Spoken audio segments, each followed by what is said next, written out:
The first face I see other than Shafanda and Noah is Maddie Lou. So how is everyone? And thank you guys for joining me. I should say to everyone up front, and I'm so excited that Shafanda is on our board, and so we're already honored in that way, and we have her here tonight. And Noah is just amazing, and I'll let them introduce themselves. But with tonight being the last night, I just want to thank everybody, especially staff that has hosted these all this month. I just thought it was amazing. I learned something every Black History Week Zoom that we've done. I learned something new, and obviously I'm African American, but I think it's important for those who don't know that African American studies are not offered in high school generally. It's not part of the curriculum. So often people of color, Black people in particular, have to seek out information about our own history because it's not part of any set curriculum. So in many ways, some of us are learning alongside of those who may not be of color. But with that said, I'm going to let Shafanda and Noah introduce themselves. I'll start with Shafanda. Hi, you all. I am so happy to be here. My name is Shafanda Allen. I am the Executive Director of the Animal Protection Society of Durham. I am also a CAWA, Certified Animal Welfare Administrator. I don't know how many African American CAWAs they are. I haven't met anyone yet, but there may be, other than myself.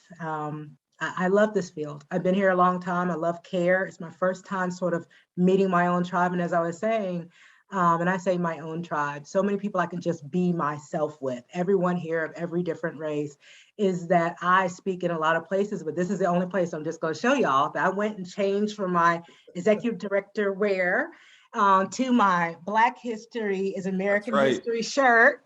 And I was happy. I'm excited to be able to do that. And I'm excited to be a small part of this great work that everyone is doing. Thank you.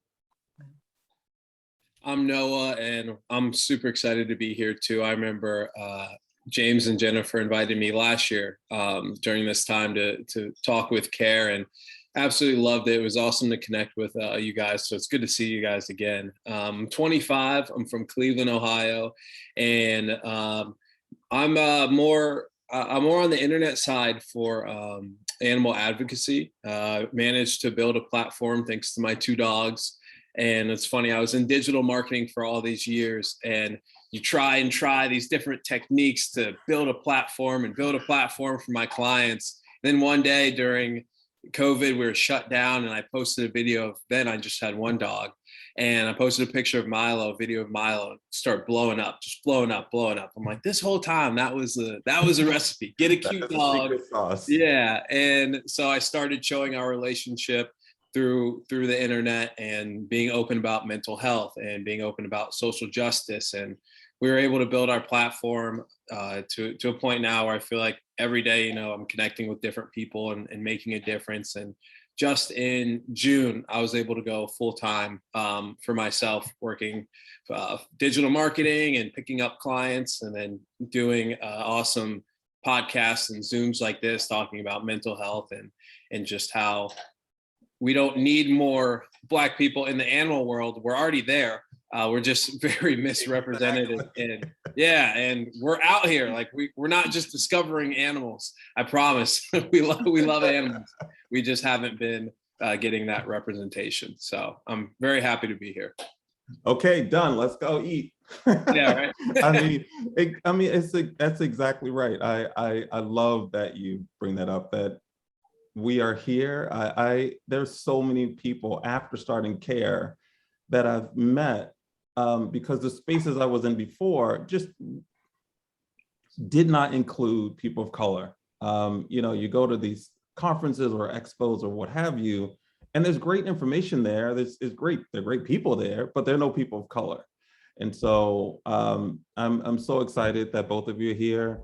I'm proud of both of you. I think you're to me like shining examples of what the field is missing and what the field should also be highlighting on a constant basis. One of the scenes in that video, by the way, and actually one of the scenes in the video that we actually started with, we knew we were going to shoot at this one restaurant, and they have a basically a dumpster turned over, and it says Black Futures, Black Futures Matter. And I think that that sort of inspired us from the beginning to do the video in Atlanta, and in that particular spot. But to that point, Black Futures Matter, and I think Sankofa is a great stepping point to that, because we know Black Futures Matter, but we can't really think about what the future really should look like without looking back at the past. And that's essentially what Sankofa means. It is a Ghana word, a word from Ghana. It literally means that in order to step into the future in the best way possible, we have to recognize the past. And I don't think that necessarily means always and only past harms. It also means, past achievements. But I think in the context of a white dominant culture, I think it is so difficult to get people to have a discussion that are not of color about the harm, the deep, troubling, sadistic, torturous harm that's been caused by the country, and how that harm slows down the growth, not of individuals per se, but of a people, right? And so I love the idea of Black Futures, but let's talk a little bit about, where do we go from here? So my first question, obviously you guys have these already, is how do we go about creating, an equitable future, given what we know about the past? And whose job is it to review the past? Is it Shafonda's job alone? Is it Noah's job alone? Is it my job alone? Whose job do you think it is to be aware of the past? So for me, and I've thought a lot about this, because it is so important to look at your past in order to get to your future, is that I think, especially in our field in animal welfare, it is a responsibility for everyone that's in this field, especially with this being a predominantly white field, to look at the past and work towards making things equitable. There is no way that people are just going to come into this field and go from point A to point Z when there are so many people who have already had such a head start to doing this. And believe me, it takes years to learn the things that you need to learn. And it's much harder to learn it when you're boxed out and treated like you're different. I'd absolutely agree with that. I think even one of my big starts in the animal world was actually just, I was given a platform, and that platform I was given like a page called the Dodo, and they have millions and millions of followers, and they gave me a platform, and that platform they didn't give me a voice. I already had my voice, but no one could hear it. But with that platform, I felt like I was able to have that voice. And then there's even another creator, Simon Sitz, and they gave me their actual platform. So they actually gave me their platform for 24 hours. She's a white creator, gave me her platform for 24 hours, let me post my stuff to show what I was like in a day. And I mean, what that meant to me to know that not only was I being supported by people that look like me, but also people that don't look like me. And I think I totally agree. We need both. Yeah, I think, obviously, I think we need both. And I certainly think it's everybody's work. I mean, American history certainly does not cover enough of American atrocities. I mean, it's just, truth be told, and that's just not that goes for the atrocities that we've committed against Indigenous people, against Japanese people, against Black people. I think who we want to lead the country in the future, I think we have to be aware of the past in order to choose better leaders. And so ignorance is no defense as far as I'm concerned. But saying that, in my experience as a Black man in this country, it has been really difficult to share my experience as a Black man with people that are non-colored, non-Black, white folks without them feeling defensive. You know, I will tell stories about my grandparents. My great-grandfather was a sharecropper. I saw his house. It was a shack. I mean, this man had nothing. He was illiterate. And, you know, I think a lot of people think that slavery ended and then somehow Martin Luther King dreamt up some things to argue about, but they don't realize that every right that we have today was literally fought for with blood, sweat, and tears. Nothing was given to us.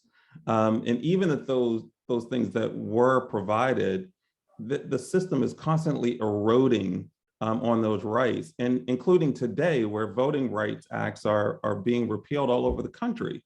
And so with that, how do we get past the defensiveness? You know, is it our work to make what was nearly a genocide, you know, palatable for white folks? Is that our work? No, it is not our work. I just, I saw that question and it's like, no, why are we? And this is the problem with the educational system when it comes to teaching about Black history. The 1 week when I was a kid to a month now, is that everybody wants to make it so palatable. They want to make a little donut and cover it in sugar, and everyone really cared and nobody really knew. They were just old. They had no clue. No, it doesn't need to be palatable. It needs to go down just as painfully as it has affected the people who experienced it. And it's painful to watch. I think that anyone, my mother and father, thank God, my mother went to an HBCU. They went to a historically Black high school in our town in Durham, North Carolina, that has a very strong history, but raised me in Tampa and moved me back to Durham in 11th grade. And we're like, you're going to the same high school we went to because you're going to learn something besides, what's going on in Tampa. Is that as painful as it is for us to watch it and experience and have the ramifications of it hundreds and hundreds of years afterwards, they should watch it, and we shouldn't sugarcoat it, and we shouldn't sugarcoat it for children. Like, I have one of my best friends who may be watching this that happens to be white. We were talking and she said about slavery. She's like, well, we're talking, I don't know, about jumping the broom or something about, she's like, well, they got married and they had families. No, they separated families. They separated families. They took children away from kids, from families, and they sold them to different farms. They destroyed families. And when I say they, people have for hundreds of years benefited from the free labor that was provided, and I'm not trying to upset anyone, in this country for many years. And then Jim Crow laws just continue to give an advantage. So no, I love everyone. I have really great friends. I'm going to sound like some people say now who tell me, oh my God, I have so many Black friends. But no, I'm not. It's going to be painful to be my friend. I'm going to love you, but I'm not sugarcoating nothing for you. And I don't think any of us should. I think we need to be honest so that we can heal and get past it. I mean, that's my thought. But Noah?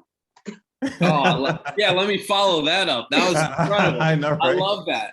No, I remember last year or 2 years back, I would say my equivalent of our mini civil rights movement we had this summer ago, and it started with all the obviously televised slaughters and killings of Black men and women in the streets.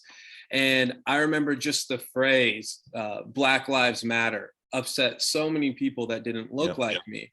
And I spent this whole summer, and that was around when I got my start too with building my platform. And daily I was fighting. And I had seen my mom and my aunt were adopted. They went through just horrible things by the time they were probably 8, just in what they've seen. And my mom is very textbook. However, the schools would talk about MLK, very peaceful, like how they talked about him like that. And my aunt was very how the schools would typically talk about Malcolm. He's extreme on the other side. And so for so long, I felt like I fed the MLK side a little too much. And then that really ignited something in me where I felt that it started out as anger and I was able to channel it, you know, a passion and a fire. But it is so exhausting to every single day explain to someone why you saying your life matters is not an offensive thing. And I felt like that took so much out of me. We could never even get to certain issues. Because if I'm sitting here and going to war, going to battle with you about why saying Black Lives Matter, why me saying I matter, if that's a war in itself, we're never going to get to any issues. So by the end of that all, and I did feel responsibility too, just because I had like the animal world is very non-Black, and I felt like I was placed in there. I had a voice, so I was going to speak, and I did. And by the end of it, I was absolutely drained. Like I was exhausted. I was drained. It took so much out of me. And it wasn't till months later. And I sat there and realized, I said, I was fighting for our worth every single day. And it's going to be draining. So no, it can't be up to us. And, you know, I have my own personal thing I kind of check, and where I can look at someone and see if they want to argue or if they want to learn. And, you know, there's grace that comes with that, but it is exhausting. Being the kid in the room and when it's Black History Month and the teacher looks back at you, says, Noah, how do you feel about this? Speak on behalf of every All Black Black person. people. All Black people everywhere. Yeah. Yeah, we're the appointed representatives. I'm so glad you brought up Malcolm and MLK, because I think people are confused about MLK, first of all. Absolutely. Because you know, Dr. King had some very strong views about everything except for violent means. And so it's not that he wasn't a revolutionary in the same way that Malcolm was. But either way, for me, it almost doesn't make a difference. If you make it palatable for white folks, or you're screaming, right? It's both Malcolm and Martin were assassinated. Yeah. So, you know, here you have a minister that's making it about as palatable as he could possibly make it. Every speech containing love and dignity and respect for everyone. And then you have Malcolm saying, if you touch me, I'm going to kill you, right? And so, you know, Kaepernick, again, is another example, right? You could not be more passive about making an argument for the sanctity of life, right? And this man essentially loses his career by simply saying, I'm going to recognize that not only are thousands of men and women in my lifetime being killed by police, but just in the Middle Passage alone, 2 million plus Black people, 2 million plus Black people lost their lives just on the journey. Let's not talk about slavery and everything else that came after that. So I think it's just, I don't think there's a way for us to win that argument. We just have to be who we are, palatable or not. I mean, that's me. But also, Noah, you said it's exhausting, which it is, which brings me to my next question, which is, you know, what about the past fortifies you? You know, either one of you, who is it, what is it that you look back at in your Sankofa moments and think, okay, that's gonna get me through the day, gonna get me through the week, or my life journey in general? I don't want to be the first to speak, but it seems like I am. That's all right. I love it. Yeah. So for me, and I've really thought a lot about this today, and I'm just gonna say all of the first. have been very, very inspiring to me. Because in order to be first, you have to be willing to take a tremendous amount of pain, humiliation, Yeah. and you're not just doing it for yourself. Think about everybody, that first person to go to that school, that first person, the first person to be Shirley Chisholm, to be in Congress, the first Black Right. president. Every single time somebody wanted to give up, you know that if you give up, then that next person behind you is not going to be able to do what you're doing. You're not just climbing this ladder for yourself, you're climbing Right. it for everybody else. And the fact that you even have that opportunity, somebody climbed that ladder before you.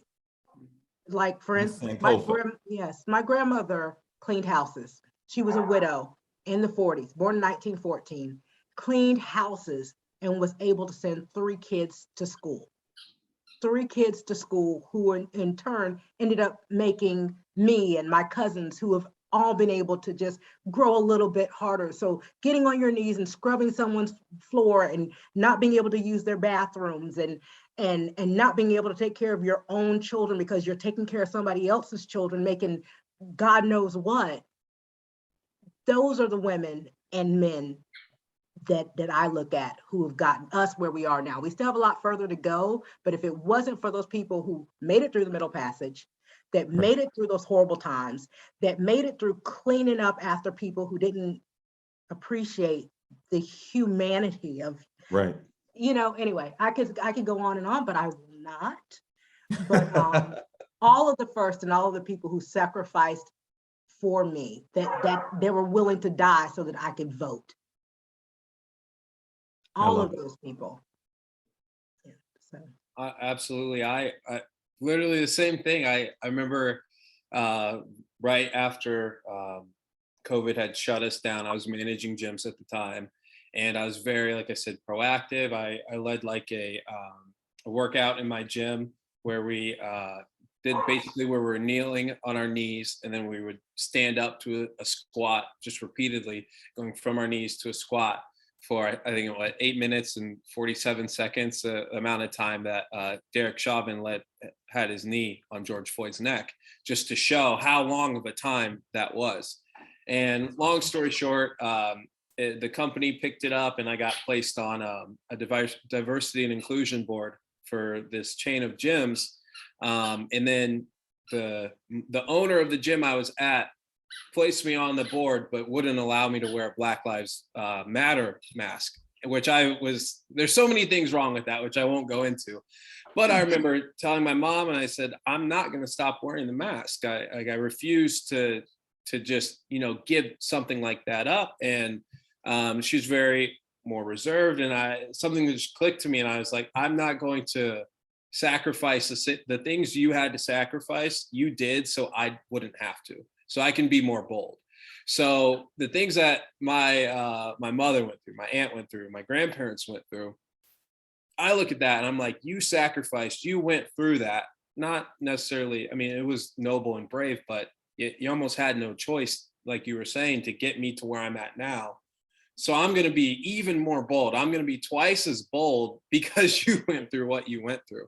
And I actually ended up quitting that job or being removed from that job. But long story short, I just think about things my mom went through, and I look at everything she's went through and how she's just fought her way to the top, clawed her way to the top, and everything she sacrificed and the unjust she had to go through, I refuse to accept in my life. And she set me in a place where thankfully I can be bold for that, because and there were times obviously where that wasn't necessarily a choice. Yeah, I love that. And obviously for me, as so many people, definitely my parents and my teammates currently at C.A.R.E. I mean, they're not past, it is what they've done even yesterday that inspires me for the next round. And it makes me think in terms of Sankofa and slaves in particular. That was the thing that was originally denied those slaves, was the ability to look back at one's past, right? You can't speak your language, your tongue in many cases is cut out. You're separated from your narrative. You can't speak, you can't talk. And to think that the people who did that knew that they were, or hoping that they would steal a certain amount of resiliency from those people by saying, no, you cannot look back at Africa. You can only look forward to death and destruction, right? I think that is that in itself, and honest, actually, Sankofa is harkens back to the Aken from Ghana, and more than half of the slaves that came to this country are from Ghana, right? So it's interesting that even we're talking about Sankofa and its connection to slavery because so many slaves are from Ghana itself. And so they were denied the one of the basic philosophies of looking back at one's past. It's just, to me, it's just really interesting. And so I'm going to turn to like reconstruction. I think there've been like several reconstructions, right? There is the emancipation and a reconstruction after that. And then there is the, Industrial Revolution, and then Tulsa. And obviously Tulsa, to me, is just one of those horror stories where, if you don't know Tulsa, definitely look it up for those who don't know. But this was essentially Black Wall Street. That was burned to the ground by white mobs in the 20s. By the way, at the peak of the Klan. And so I also see Obama as a sort of point of reconstruction. And then directly after Obama's term is up, we get November 6th. And so, what have you learned? And I know what I've learned, but what have you learned from these ebbs and flows of reconstruction, and what do we as people of color need to do to sort of sustain our reconstruction? Because constantly, every time we get into a moment where we're getting a foothold or a grab, or to Shafonda's analogy, getting a rung on that ladder, someone is sawing away at where we've climbed. And how do we sustain advancement? No, I'm actually going to ask you to go first because I'm going to beg you to go first with this one because I actually studied the massacre again with my daughter before we did this. So I want to hear your fresh perspective, and hopefully it'll make me positive too. Absolutely. I think when I look personally at, and I do this a lot, I probably think too much, honestly, about this, but I think a lot about generational curses. And once again, I don't want to put other people sawing us down. I don't want to make that our our baggage, but it does become it's a reality. I don't want to make it our baggage, but it becomes a reality. And so I look personally at generational curses, and that's something I think about, daily.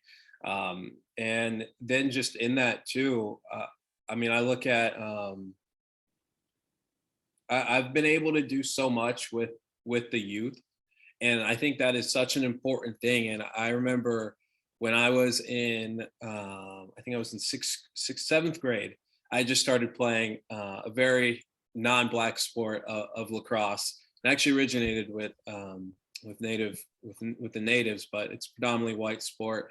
And I was walking to practice, and one of my, he's actually a close friend now, he blocked me. He was a year older, and he blocked me in front. I had to walk across the track, and I'll censor myself, but he said, "N-words don't play lacrosse." He said, "We run track." And I remember looking at him, and I got so mad. I didn't know why then, but I think part of that was just, we didn't see people like us that played lacrosse. So if you don't see people like you doing something, you're not going to think I can do that. And so off of that, going in and showing the youth, walking into the youth with something like a camera, and even just that, showing the creatives, showing that we have so many different opportunities out there. It allows those dominated fields to be a little less dominated. And then once we can keep cracking through those little, peeking through those cracks, it makes it harder for someone to saw us down if we're more represented in that area.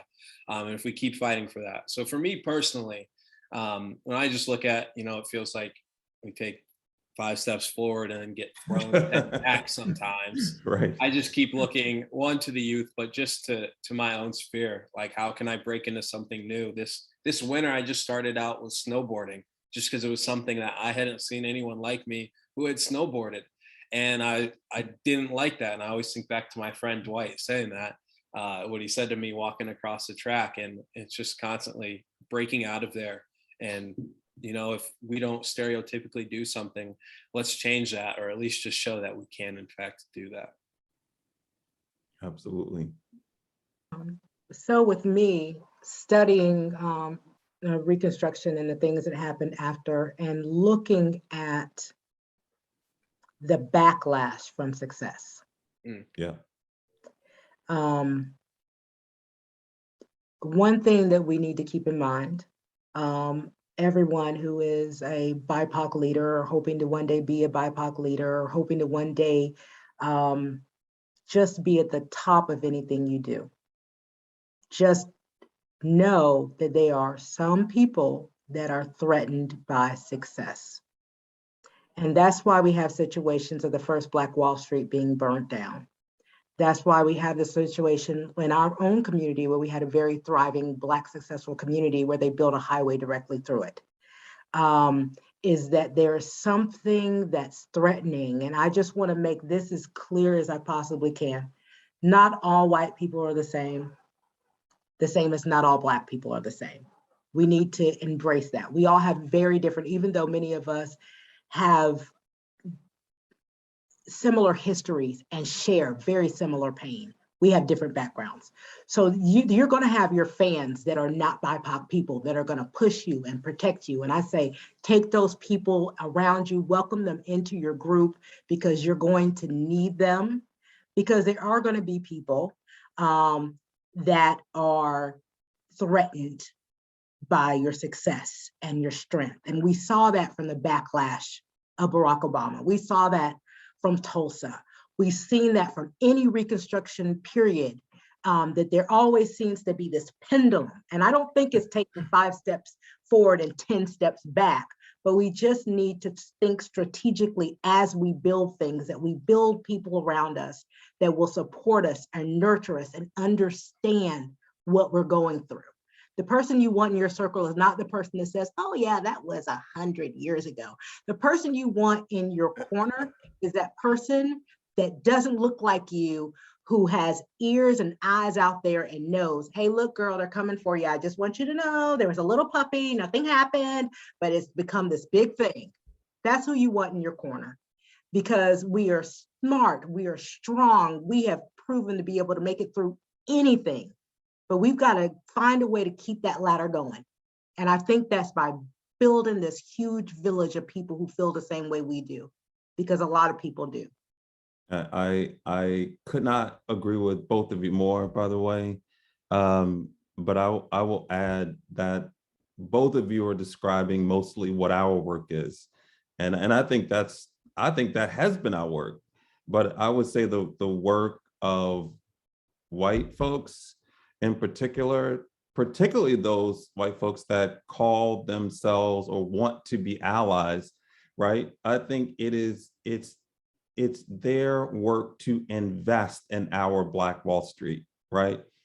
Because the reality is once white America starts investing in the dreams of Black America, then the buildings wouldn't be burned down in the first place, right? Because Black Wall Street has got Black folks' money in it. Once Black Wall Street has white folks' money in it, right? Once C.A.R.E is predominantly supported by white animal welfare colleagues, it's hard to tear C.A.R.E down without tearing down animal welfare, right? And so this is really about allies who want to be allies supporting Black minds, which is one of the reasons why we're here, which is, why we have the scholarship fund. We are looking to animal welfare, which is predominantly white, to predominantly support the scholarship fund, because the money's there, and we all know the need is there. We know there's a shortage in vets, And why not fill that shortage with people of color who are dramatically missing from the field? So I think it is, one, we're going to keep doing what we're doing because that's what survivors do. But for those who want to be allies, there are lots of brown folks that need investment. And speaking of that, it takes me to the next question, which is reparations, another hot topic. And reparations to me come in lots of different forms. In particular, the scholarship is a form of a reparation, right? You're giving back so that people of color can move forward. And right now, the data is that Black wealth is somewhere around 13% of white wealth, 13%. And again, we're not talking about individuals, we're talking about a group of people. And so I asked the question, like, who benefits from Black reparations? There's an economist that says just based on slavery, not based on redlining or all the other financial things African Americans have been deprived from. But if we were going to back pay from slavery, every Black person in America would get $350,000. Every 13 million of us would get $350 million. And I ask, who benefits if that was to happen? All of us, everyone in America would benefit. When we are well, when we are well and we are whole as a community, and that's all of us, then we are better for it. That's my thought on it. Absolutely. I'm not even gonna try to add on to that. I think you said it perfectly. Yeah, I did too, and I know you two know that. It's it's a leading question, but I think often when people talk about reparations, they think it is just something coming to Black folks, just like we think of welfare as just coming to the welfare mom. But really, for every dollar we give in welfare, and I don't think most people know this, but we make back $1.73, because that person is taking that money and they're purchasing things with it, right? So if each one of us were to get $350,000 a piece, Jeff Bezos would become the wealthiest person in the universe, because we got to go out, we would buy things with that, right? And unfortunately, the people we would be buying things from, homes, cars, televisions, are mostly white folks. So when the business of reparations would really lift all the boats in the harbor.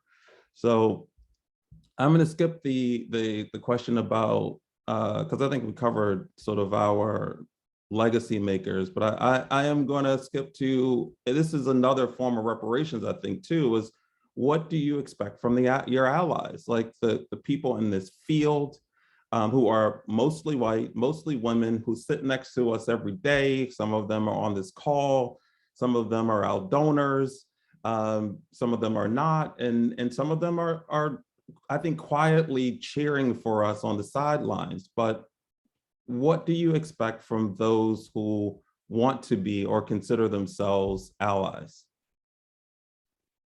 I expect a lot. I feel like, I'm serious. All these past 2 years has made me expect a lot, because there were so many people that were pushing and posting Black squares on social media, saying they stand with us. Hashtag Black Lives Matter, because it became the trendy thing to do. And I'll put this on companies and brands too that I've worked with, and they made it like that too. And then you fast forward to when it's not a trend anymore, to when it's not a hashtag anymore, and you're not seeing that same support. I had friends text me, hey, just so you know, I'm always here, I'm always listening. And those same friends became the ones who tried to silence me when I would bring something up. And so I think that I would say that if something bothers you, you do something about it. And I think sometimes when allies will see something, it might get their attention, but it doesn't necessarily bother them. Like when I saw a picture of Trayvon Martin, and he's right from here too, in Cleveland. He was murdered probably 5 minutes away from me. When I see a picture of Trayvon Martin, in a snowboarding outfit, it makes me emotional, you know, because I see myself in Trayvon, I see my nephew in Trayvon Martin, you know, and that bothers me, and I want to do something about it. And I think everything that happened in the summer of 2020 got all of America's attention, but it didn't bother a lot of our allies. And so I really call on my allies to be bothered, because when I'm bothered by something, I want to do something about it. And I think obviously the way racism is acted out has changed over the years, and there's so many microaggressions now, which are so frustrating, because it's harder to combat something when you're not given the chance to see it as well. You know, even with the studies showing Black sounding names and how those applications get thrown in the trash like Right. like it's paper. And so I think calling on allies to be bothered by the things that bother us, and then to use your influence, to use your sphere to step out against that, speak out against it in ways where we can't, because we're not present in that field, in that room. Well, that's just poetic. I love it. And for me, well, I'm a lot older than you are. And You're you are talking about wonderful. Noah. Yes, Noah. Noah, I've been in animal welfare as long as you've been alive, and I'm just, you are so deep already. You have so much to give. But what I would say for me, I've been in it a very, very long time, and what I want for my allies is to actually hear me and see me. I am tired of conforming, and I'm just going to keep it very, very, very short. The reason why I am in the position that I am in today is because I am darn good. I was going to say the other word. I am darn good. But I also have had to leave my Blackest at the door many, many times. I've had to walk into situations where I've heard and seen things and keep my mouth shut. And I've had people say, oh my God, you know, okay, I won't even do that. But, you know, that people have almost had to forget that I am Black in order to see me as an equal. And it's just something that's continued. My mother was a computer programmer for IBM, and I remember her getting dressed in that attire, and a Black woman going in the 70s, dressed up in a suit, and then come home and put on her jeans with her little Black Power sticker and wrap up her hair. We had the orange walls and whatever. It's like we could be Black at home, but outside we had to look and act a certain kind of way. And that's what I've done for 25 years. I would never wear the shirt that I'm wearing now in my day job, because it's important that I fit in with a certain group of people that may be upset. So I want you to see me, and I want you to hear me. And what I was talking to my daughter about, who's just graduated from an HBCU, yay, is why is it so important with us as Black people and BIPOC people to learn general white culture, but it's not important for people to learn and appreciate our individual cultures. I want to be seen. I want my allies to truly, truly, truly, truly see my brilliance, whether I have an afro or a relaxer, whether I use perfect English or slang. You know, that's what I want. I really want it not to be around fitting into white culture, but being unique and beautiful and strong, just the way I am, so there's not two of me. Yeah, absolutely. I mean, absolutely. I don't even know what to say after that, except after it's almost, there's Noah, there's you. And for me, I would say after you've taken all of that, do something, right? Get upset, see me, and do something, right? And I don't think Black Lives Matter signs are enough.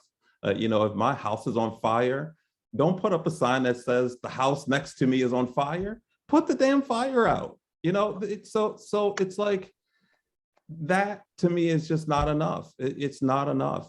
But we're running short on time. I've got.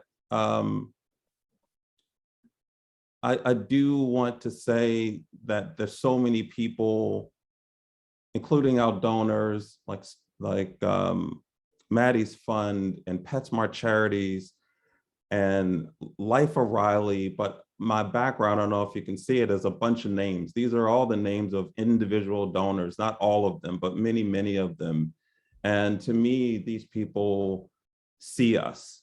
They have gotten upset. They have seen us and they've done something. And I know there are lots more people out there, and I just like do something. And so that's why I put this up here today, because I think individual donors are often overlooked. But as we close out, I'm going to ask you one last question: is what do you see in the future for Black America? And I don't mean Black individuals. I don't mean the Obamas and the Oprahs and people that have Herculean talents. I mean, what do you see for us as a people, as a group? I want us to start owning our own businesses. I want us to start Yes, owning our own brands. Now I'm serious, our own platforms. And I'm in a group chat with a bunch of other Black creators. And we've been talking about how these platforms are just basically using us, like our talents, and we feel like prostitution, like entertainment. We're just being like taken from us, but we're not being valued in any way, shape, or form. And we've been talking with different creators of Black owned platforms and everything. And, you know, I just want us to see us owning our own stuff. And, you know, like I look at my mom even and how she worked her way up and got to a place where she's stable and doing awesome. And now I look at me and I'm like, okay, now I don't want anyone to be able to tell me you're fired. I want us to be able to own our own stuff, because if people aren't going to invest in us, then we got to do it ourselves. So I see that for the Black futures, Black creative, for us, like our own Wall Street. Let's build it up again. Absolutely. I see us going to the next step. When I look at the Noahs and the young people that are coming up, and we're going there. I have my sons and my daughter are strong. They're stronger than I have ever been, and who watch out, world. Look at the Noahs. Look at we're going somewhere now. I love that. I cannot agree more, except there's backlash. There's going to be backlash, and we're ready. I mean, CARE is the first. I cannot tell you the kind of emails we get. I mean, I don't have time to tell you the kind of emails we get from white animal welfare. Previous cheerleaders of people of color have been our nemesis in this movement. So I'm like, bring it, but you know, CARE belongs to us, and it's not as though the work belongs to us. The work we're doing is for everybody. It's for all animals and all people. But this organization is ours, and we're not going anywhere. We have plenty of young people on the team that are going to pick up the mantle when I get old and tired. So, hey, Johnny. You just got a puppy. You're not allowed to be tired. I know, right? You know, what's funny is we were rejected 13 times for adoption. And so we weren't looking for a puppy, but someone in the field, in the animal welfare field, actually got the puppy for us. But that was after being rejected 13 times. I mean, we are in this work day in and day out, supporting people and pets, and we could not get an adoption. And we're pretty sure it's because of our zip code, because we're in Baltimore City. And so there's lots of work to be done. Hello, all. It's so good to see your faces. Hi, Bianca. All right, I appreciate all of you. Shafonda, Noah, you guys are amazing. Noah, you are, I see you transforming, by the way. I see your Malcolm coming out. Last year, I saw some, you know, quintessential Kingisms, but I see a blend happening. You're evolving, and I love it. Thank you. Yeah, I'm not holding back anymore. So why? Why? Yeah. All right, Mike Bricker, you want to close us out? Yeah, man. So I just want to say thank you first to all the speakers. Shafanda, Noah, James, what a way to end American Black History Month, at least for us at C.A.R.E. Thank you all thank you to everyone who listened in and celebrated this whole month with us. And we also want to send a special thank you to Maddie's Fund and Tito's Vodka for Dog People for making generous contributions to our Jody G. Blackwell Veterinarian Scholarship Fund. And like James said, if you want to do something, you can do something today. Donate $5 to the Jody G. Blackwell Veterinary Scholarship Fund. I just put that link in the chat. We raised over $87,000 last year, and we're almost at that point already. But this year, we want to double that. And with those contributions, we're going to do that. And for all those asking, we will be posting all of these videos. If you missed any of these talks this month, you definitely missed out, but you're going to be able to watch those videos. They will be posted in March, along with the mentioned resources. And lastly, our READY certification, REDI, READY certification is ready. Next week, we'll be sharing information on how to register. You can go to our website or sign up for notifications. I'll put the link in the chat for that as well. But thank you all for joining us and celebrating American Black History with C.A.R.E. Again, James, Shafanda, Noah, amazing job. And, we'll see you guys all this time next year. Awesome. Have a Thank good you night. all. Good night.